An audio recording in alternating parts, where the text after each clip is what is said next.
E aí pessoal, tudo bem?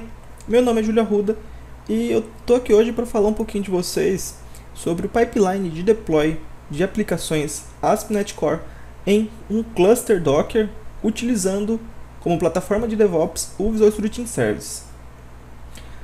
Antes de continuar esse vídeo, eu queria pedir um favorzinho para vocês. Se você ainda não está inscrito no canal, desce um pouco aqui a tela, se inscreve lá para se manter atualizado, clica no sininho para receber todas as notificações de vídeo do canal, tá?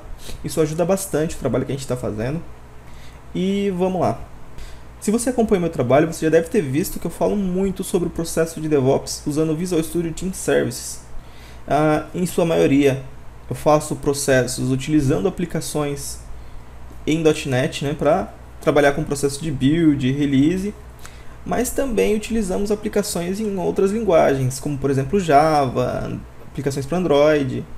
O Visual Studio Team Services em si ele já tem sido uma plataforma de DevOps independente de linguagem já há um bom tempo, né? A Microsoft já tirou a restrição disso há algum tempo. Hoje, por exemplo, nós temos no Visual Studio Team Services repositórios Git funcionando, nós temos um processo de build para Xamarin e um processo de build para Android. A gente pode integrar o Maven para fazer processo de build em Java. Eu já escrevi sobre isso no blog. Vocês podem estar dando uma olhada lá também se quiser saber mais sobre o assunto. E como a gente viu, essas integrações com o OpenSource, a Microsoft tem ficado já há algum tempo olhando para esse lado e, por exemplo, ela já abriu o código de muita coisa. Está aqui o repositório no GitHub da Microsoft, por exemplo. Temos o .NET aberto, como vocês já devem ter visto. E é essa versão do .NET que nós vamos fazer um deploy aqui hoje para vocês verem, que seria a versão .NET Core. Esse .NET Core você já deve ter visto um pouco sobre ele. A Microsoft abriu ele agora é multiplataforma. O mesmo .NET que roda no meu Windows, roda no meu Mac, roda no meu Linux. Tá? Não é o .NET Full, é uma versão específica do .NET Core, mas funciona em ambas as plataformas. E isso nos trouxe um leque muito grande de possibilidades, né? Porque o mundo open source hoje já usa muitas ferramentas que são muito boas, muito úteis e práticas, né? Que nós estávamos restritos no mundo Microsoft. Uma delas, por exemplo, é o Docker. O que seria o Docker? O Docker a gente pode dizer que seria uma espécie de evolução da virtualização. Como é que nós conhecemos o mundo hoje para publicar nossa aplicação? Imagina o seu e-commerce. Quando você vai entrar numa Black Friday, o que você vai fazer? Você vai vir aqui na sua máquina principal, vai criar diversas VMs e nessas VMs você vai publicar a sua aplicação. Além de ser um tanto lento, um processo demorado, você já conhece bem como é que é esse processo, né? Você pode enfrentar erros, você pode esquecer de instalar uma versão do .NET específica, sua aplicação não vai rodar, pode não rodar corretamente, enfim, uma série de problemas. A containerização ela vem e elimina essa espécie de problema, né? Porque ela compartilha do kernel da mesma máquina, ela não tem sistemas operacionais convidados e o mesmo container que funciona na máquina do desenvolvedor vai obrigatoriamente funcionar na máquina de produção. Ela vai funcionar exatamente igual em todos os ambientes, porque o container já tem tudo configurado nele bonitinho, já tem uma imagem montada bonitinha com tudo que ele precisa para funcionar lá dentro. Então aquela coisa que a gente que é desenvolvedor sempre fala, na minha máquina funciona, isso deixa de existir. Isso passa a não ser mais verdade, porque a gente carrega exatamente a mesma imagem por todos os ambientes, sendo na máquina do desenvolvedor, sendo no servidor de homologação, desenvolvimento ou produção, aquela aplicação obrigatoriamente vai funcionar. Outra diferença também de containers de containers para máquinas virtuais é a rapidez que nós conseguimos provisionar isso. É muito rápido provisionarmos um container. Quer ver? Deixa eu abrir aqui um terminal. Aqui eu estou conectado numa máquina Linux que está no Azure. Deixa eu pegar aqui o comando. E Eu vou aqui agora fazer o deploy de um container de exemplo, tá? Para vocês verem como é que o processo é rápido. Só para vocês verem, eu não tenho nada rodando aqui. O site não está acessível. Deixa eu abrir aqui esse terminal. Vou colocar o comando aqui, ó, docker run, os comandos para o mapeamento da porta. E essa aqui é o nome da imagem que nós estamos utilizando. É uma imagem de exemplo. E dá um enter aqui. Aqui, ele já colocou o container para rodar. Se a gente for olhar aqui em docker ps, já temos esse container rodando, tá? Você vê, foi tudo muito rápido. E se nós formos aqui no navegador, podemos ver que a nossa aplicação já está no ar. Você pode ver, isso aqui foi realmente muito rápido. Para matar um container também é bem rápido. Docker stop. Eu já parei a aplicação. Aqui estou parando ela. E se você for ver bem, quanto tempo você demoraria para subir uma máquina virtual para sua aplicação? A gente demoraria muito mais do que se alguns segundos, né? Aqui eu parei ela, se você for ver no docker ps, ela já não está mais rodando. A aplicação está fora do ar. E caso você queira realmente matar o seu container, porque do jeito que está aqui eu apenas parei. Se eu quiser vir aqui, deixa eu voltar ao comando que é mais fácil. Se eu quiser vir aqui e reiniciar o container, tá aqui, ó, o container já está no ar de novo. Você vê? Tudo muito rápido, muito ágil e produtivo pra gente. Então eu vou dar um docker stop aqui de novo para parar esse container. E eu vou dar um docker rm para também matar de vez esse container. Eu não quero manter ele aqui salvo. Isso aqui é tudo muito prático pra gente. No modo infraestrutura normal, nós teríamos que subir uma máquina virtual, instalar o sistema operacional, configurar a driver, configurar a framework, instalar a aplicação lá dentro. Aqui não. Aqui ela já funciona de uma maneira muito ágil, porque ela já está montada. O tempo máximo que demoraria aqui seria o tempo de baixar a imagem. Aqui ele foi muito mais rápido porque ele já tinha as imagens aqui, ó. Por exemplo, a gente vai dar um docker images, nós temos essas imagens aqui salvo no histórico dele. Mas você quer remover uma imagem do docker, então a gente vai dar aqui um docker rmi. A gente limpou a imagem. A gente não tem mais aquela imagem de exemplo, então vamos subir de novo aquele container só para vocês verem o tempo de demora de uma execução limpa, tá? De um container novo. Então aqui a gente deu o comando, ele viu que não tinha imagem localmente e ele foi lá no Docker Hub para baixar. Tá vendo que ele baixa tudo muito rápido porque ele baixa em camadas de versão isso aqui, ele versiona isso lá no Docker Hub para você. E se você for ver bem, isso aqui não vai levar nem 2 minutos direito, ou 3 minutos. A aplicação já está no ar de novo e está aqui pra gente. É tudo realmente muito rápido. Isso aqui funciona, é um container bonitinho, mas no mundo real, isso aqui por si só não é tão aplicável. Porque, vamos voltar para um cenário que eu comentei agora há pouco de um e-commerce numa Black Friday. Você vai querer escalonar isso daqui, não vai? E como eu comentei, o Docker Container é uma evolução de virtualização, mas não faria muito sentido eu ter que subir diversas máquinas Linux para subir um único container lá dentro da mesma aplicação, né? Faria mais sentido eu subir numa mesmo host diversas aplicações do mesmo container. Mas o que acontece se eu tentar realmente fazer esse mesmo deploy aqui novamente? Deixa eu limpar a tela para vocês poderem ver. Eu acho que fica melhor. Tá vendo aqui, ó?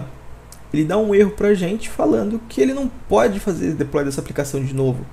Por quê? Porque o endpoint na porta 80 já está sendo utilizado pela nossa aplicação que a gente já tinha rodado antes.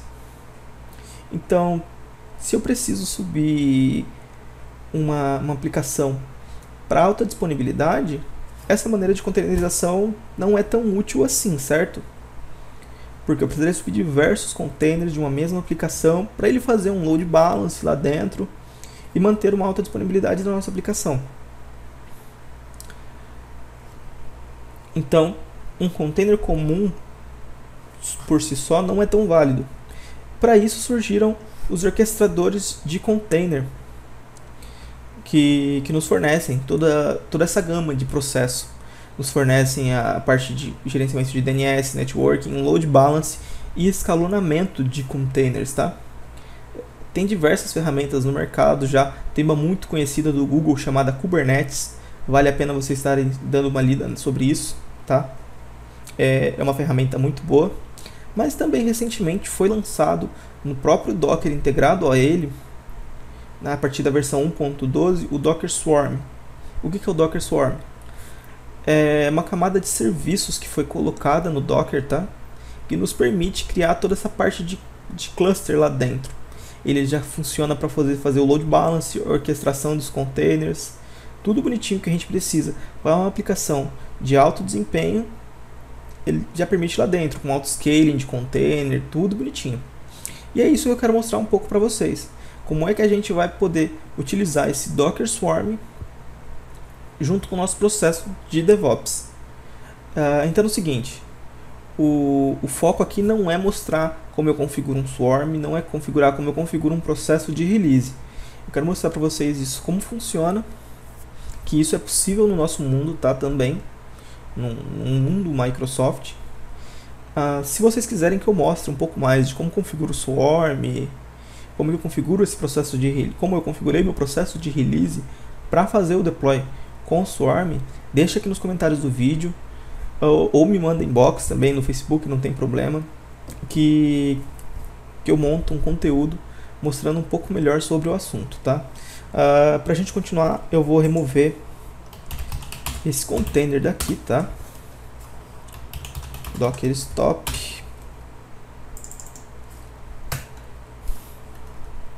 Vou esperar ele parar.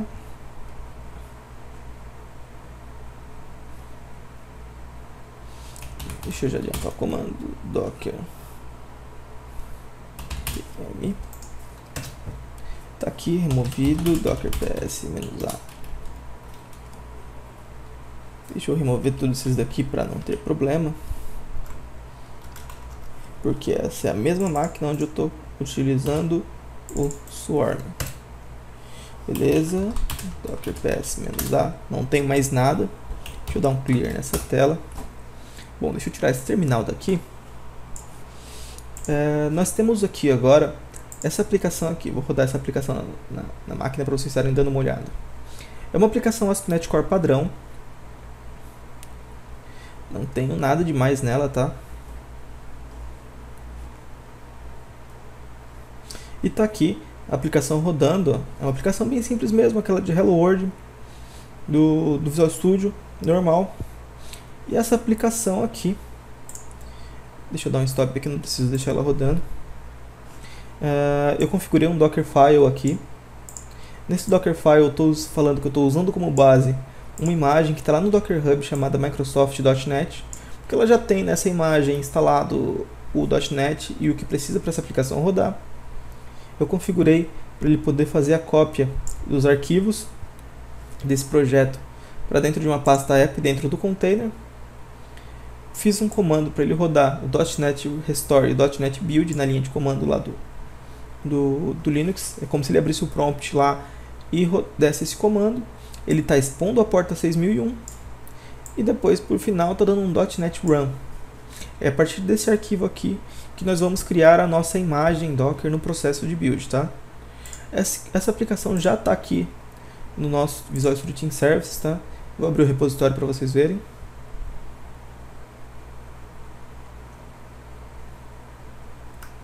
Esse aqui é o nosso repositório Git, que está a nossa aplicação aqui dentro, tá? Bonitinho. É isso mesmo, se você ainda não sabia, dentro do Visual Studio Team Services a gente pode sim criar repositórios Git agora. Isso facilitou a vida de muita gente, inclusive do pessoal que usa Linux, que usa bastante linha de comando pelo terminal. É possível você fazer esses commits normal por linha de comando, assim como o Git já funciona com GitHub, Bitbucket e outros repositórios Git, funciona aqui dentro. só que integrado com toda a plataforma do VSTS. Mas isso é papo para um outro vídeo. Vamos ver aqui o processo de build. Eu tenho um processo de build aqui configurado e vamos enfileirar uma nova build aqui dentro.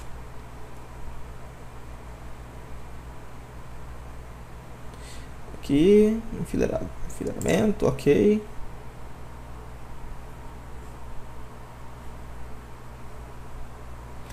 Bom, a gente está iniciando então aqui o nosso processo de build, tá? Ele está fazendo um clone do repositório, ele vai iniciar o processo de build, vai gerar imagem, ele está gerando a imagem aqui. E logo em seguida ele vai fazer o deploy disso lá para o Docker Hub, tá? Para uma conta que nós temos no Docker Hub que nós criamos aqui. Bom, ele já terminou o processo de build, tá? Vamos dar uma olhada aqui no Docker Hub.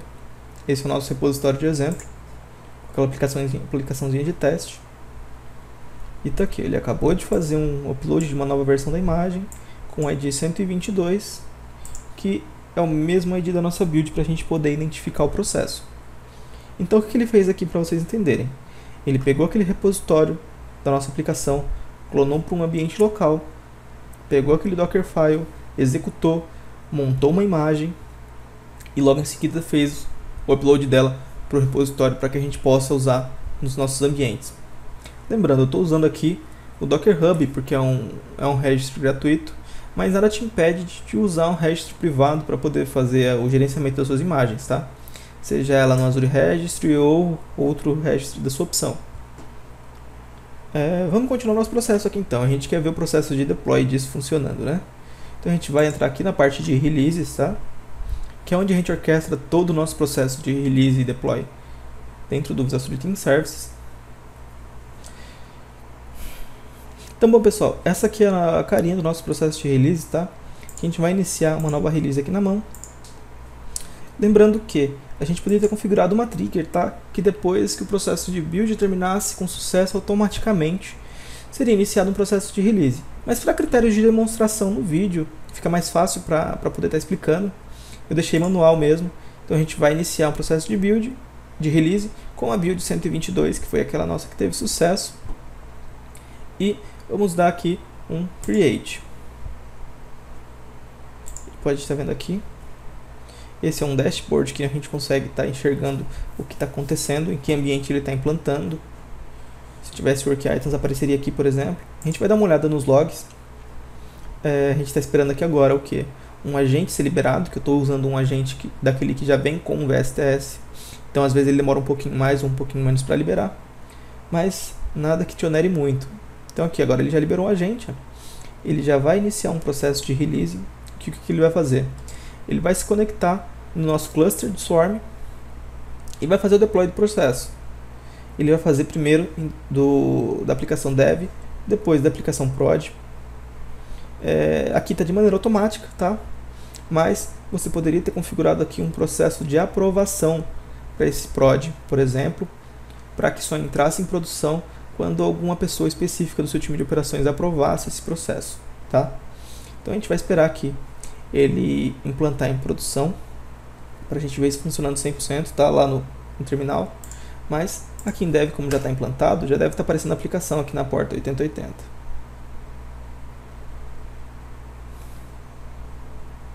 Esperar aqui um pouquinho.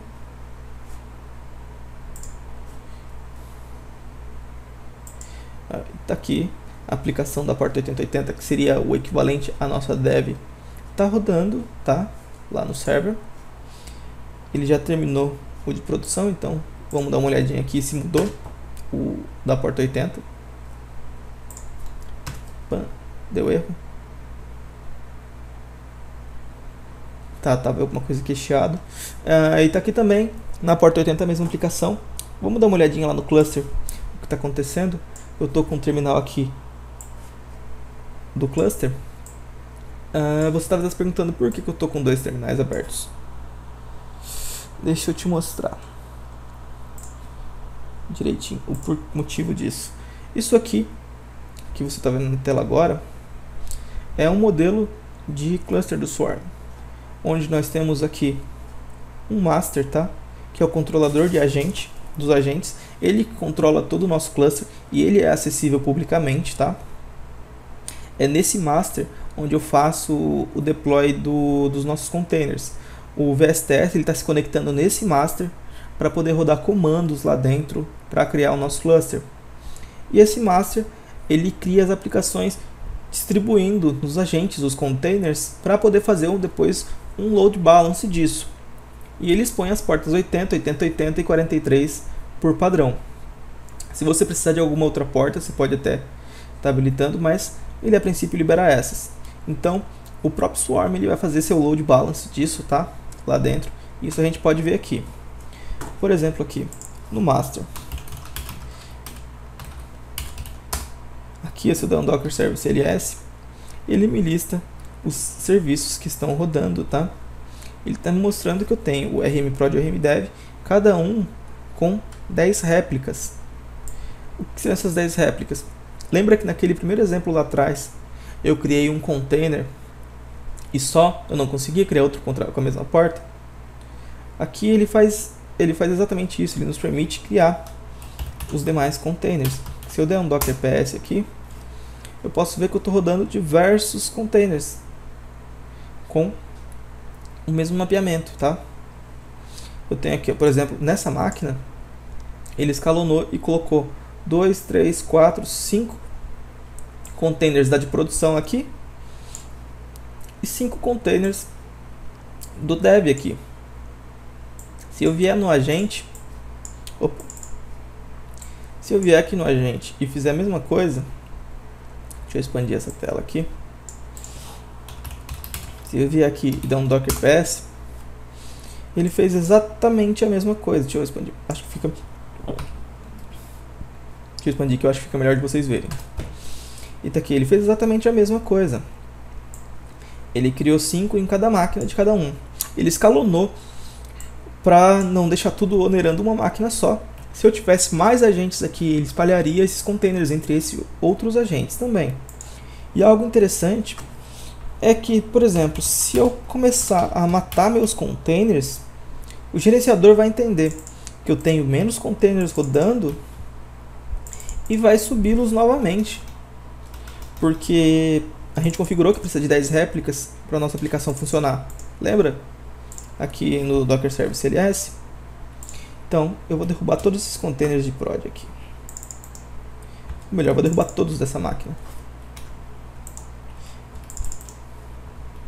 Vamos ver o que ele vai fazer.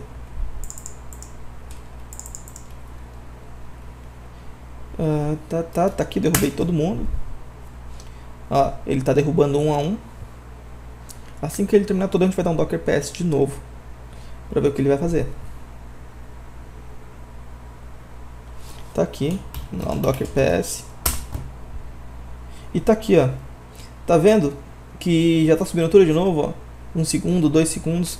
Quer dizer, o gerenciador do nosso cluster identificou que o nosso container morreu e subiu um container novo para poder manter as réplicas que nós mandamos que ele rodasse. Então assim a gente garante que a nossa aplicação vai estar sempre lá no ar, bonitinho. E se alguma coisa acontecer, algum imprevisto acontecer, ele vai subir os containers. Deixa eu fazer um outro teste aqui com vocês. Eu vou derrubar o agente. Aqui no meu portal do Azure. E vou parar essa máquina agente aqui. Vamos ver o que ele vai fazer. Cadê meus terminais? Master e o agente. Esperar ele cair. Meu agente morreu. Vamos ver aqui no master.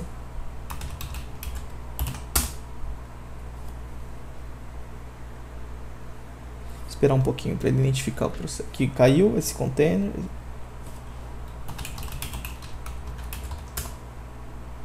Aqui, ó. Agora que ele morreu, se a gente for olhar aqui, ele já está falando pra gente, olha, tem menos réplica rodando, porque, não, obviamente, a nossa máquina morreu. E ele já está subindo tudo de novo. Agora já temos 10. Então se a gente vier aqui, der um docker ps, tá todo mundo rodando aqui na minha master. Porque, para obedecer a regra, dos 10 containers rodando, tá? Bom, pessoal, então era isso que eu queria mostrar para vocês. Queria mostrar que isso funciona, que é possível a gente integrar o nosso processo de DevOps com o nosso cluster Docker Swarm. E não só Docker Swarm. Embora eu tenha usado Swarm nesse exemplo, a gente pode integrar com Kubernetes, por exemplo, se for o orquestrador que você estiver usando. Ou se você quiser fazer deploy de containers únicos também no seu servidor Linux, é possível também pelo VSTS, independente disso. Se você não quiser fazer deploy em container, quiser fazer deploy de aplicações nativas, instalada direto no sistema operacional, beleza, funciona do mesmo jeito. Então era isso que eu queria mostrar para vocês, pessoal. Se você gostou do vídeo, dá um joinha no vídeo aí, compartilha. E se você ainda não assinou o canal, mais uma vez eu peço para você, não se esqueça de assinar o canal para receber todas as novidades. E mais uma coisa, se você é daqui da região de São José dos Campos, Vale do Paraíba, não deixe de participar do nosso Meetup aqui, que eu vou deixar o link aqui na descrição do vídeo, onde nós vamos ter agora no próximo ano, nesse ano que nós entramos de 2017, diversos encontros presenciais e online para falarmos de tecnologia, seja ela tecnologia Microsoft, seja ela tecnologia Open Source, seja Linux, seja Java, seja AWS, seja Azure. A gente vai falar de tudo um pouco, tá? Então é isso, pessoal, até mais!